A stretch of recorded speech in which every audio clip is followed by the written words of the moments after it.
firstly, to start off the video, I would like to thank all of you guys for your overwhelming support.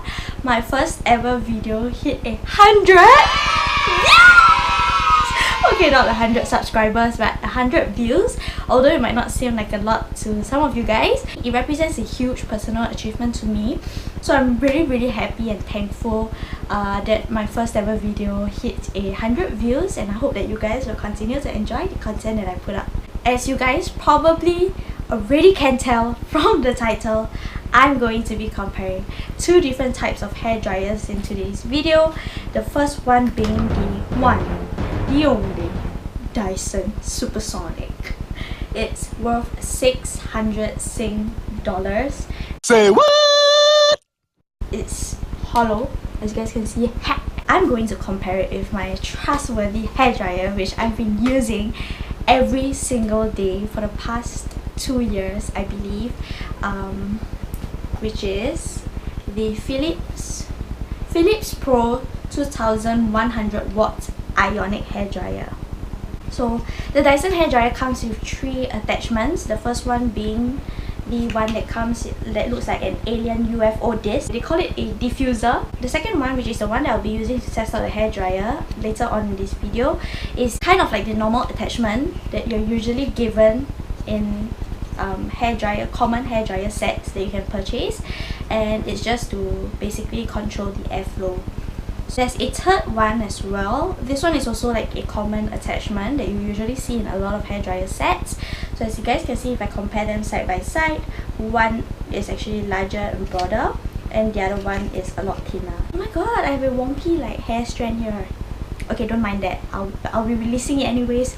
My hair is trying to escape. Okay, now that I look all dainty and covered up again. So this is the hairdryer that I'm going to be comparing the Dyson hairdryer with.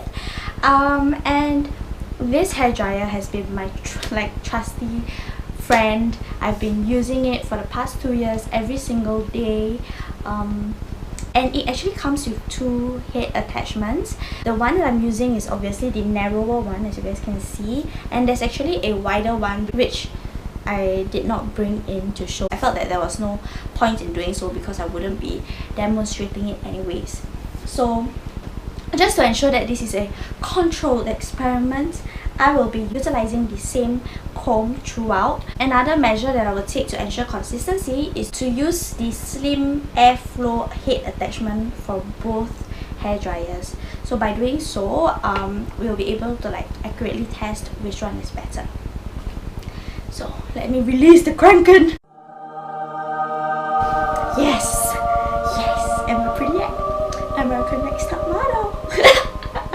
Okay, so what I'm going to do right now is part my hair. So forgive me if I'm looking at the back. I have a mirror at the back, so I'm trying to part my hair in the middle.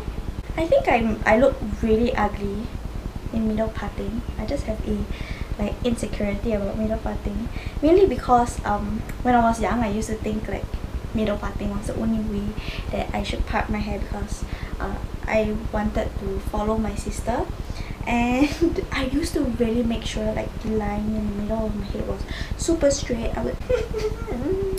I really hate the way I look in middle parting. So as you guys can tell, I'm trying to be fair here. I parted my hair right in the middle. Based on my parting, I am going to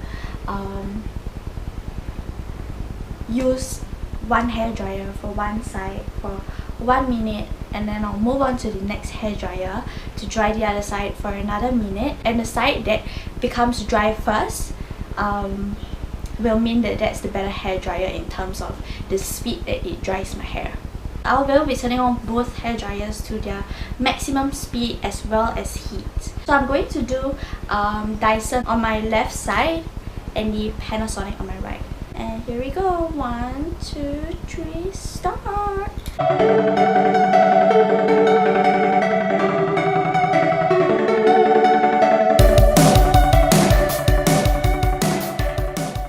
Now that 2 minutes have passed and I've kind of blow dried both sides, they're both drying pretty well. The only major difference that I can tell is the fact that my hair feels a lot softer on the Dyson side. And now let us try another minute to see how much drier my hair gets.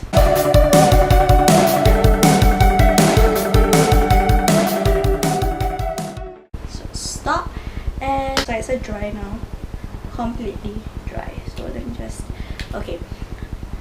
me just bring you guys to my overall thoughts.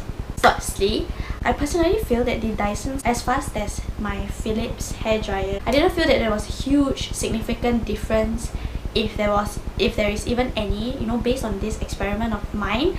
I think that they both dry my hair equally fast.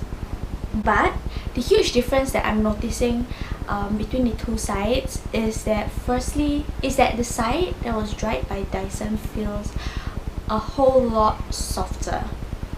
I'm not sure if it's really translating on camera, but when I'm like combing through my hair on the Dyson side, it feels a lot softer and moisturized. So I'm not sure if that's a psychological thing or because, like, you know, of the fact that the Dyson hairdryer has like ionic properties in it or whatever. But technically my Philips hairdryer is supposed to have ionic properties as well. So I don't know, it might be like the age of the hairdryer, because I just got this hairdryer. However, this hairdryer has been with me for over 2 years, so that might be a reason why. But yeah, I think that's the only like significant difference that I'm noticing between the two sides. Okay, just let me comb out my hair, okay, to my side parting, because I feel so weird. A few other points that I noticed. Firstly, the Dyson hairdryer is a lot softer than the Philips one. Okay, I'm going to like throw in like short clips of the Dyson one working right now and the Philips one. You guys should be able to hear on the other side of the screen that the Dyson one actually operates with a lower volume as compared to the Philips one. But to be very honest, I'm not always bothered by the noise created by my hairdryer. You get what I mean? Like, you're kind of used to the fact that if you're blow drying your hair, it's going to be a little noisy anyway. So I don't know, it's not a huge differentiating factor for me. I feel like this factor alone doesn't make the Dyson hairdryer worth the price. However, something that I noticed about the Dyson hairdryer, which I feel might be the deal breaker, is the fact that the motor itself lies at the bottom of the handle. Okay, so this is not normal. Usually, you know, hairdryers have motors at the back. Given that the motor is at the bottom, the hairdryer feels a lot lighter and easier to maneuver because of like the size.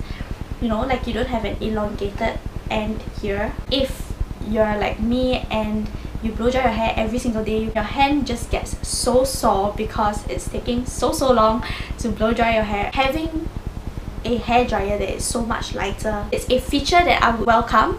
But at the same time, does it really make the Dyson hairdryer worth that extra, I think, $300-400? If you're looking to purchase the Dyson Supersonic hairdryer, I would only recommend it if you blow dry your hair every single day like me. If you're looking for a hairdryer to simply just dry your hair maybe 1 or 2 days in a week, I would highly recommend you to look elsewhere. You can probably get like a normal hairdryer like this Philips one at a lower price point, which will work just as well as the Dyson hairdryer. So yeah, that's my conclusion for today's video. I hope that you guys enjoyed today's video, and I'll see you guys soon.